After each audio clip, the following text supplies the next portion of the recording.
Hello friends, எல்லாரும் எப்படி இருக்கீங்க? தீபாவளி கொண்டாட்டங்கள்லாம் எப்படி போய்கிட்டு இருக்கு? புது ட்ரெஸ் வாங்குறதுல இருந்து பட்டாசு, ஸ்வீட்ஸ், ஃப்ரெண்ட்ஸ் மீட் பண்றதுல இருந்து எல்லாமே நல்லா போய்கிட்டு இருக்குன்னு நினைக்கிறேன். இந்த சமயத்துல தீபாவளி எதுக்காக கொண்டாடுறோம்னு தெரிஞ்சுக்கலாமா? வாங்க.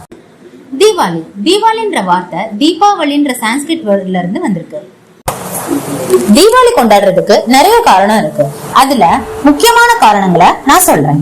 ராமர், சீதா, லட்சுமணன் 14 வருஷம் கழிச்சு அயோத்திக்கு திரும்ப வந்த போது அங்க இருந்த மக்கள் எல்லாரும் நல்ல கோலாகலத்தோட அவங்கள வரவேற்றாங்க. அப்போ நிறைய பட்டாசு அந்த ஊர்ல இருக்க எல்லாரும் தங்களோட வீட்டுல நிறைய தீப ஒளியால அலங்கரிச்சாங்க. அதனால தீபாவளி கொண்டாடுறாங்கன்னு சொல்றாங்க.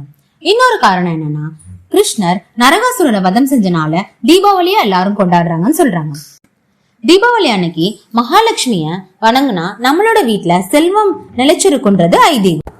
இந்த வீடியோ உங்களுக்கு பிடிச்சிருந்துச்சுன்னா மறக்காம லைக் பண்ணுங்க, ஷேர் பண்ணுங்க, அப்புறம் சப்ஸ்கிரைப் பண்ணிருங்க. அடுத்த வீடியோல உங்களை பாக்குற வரைக்கும் பாய்.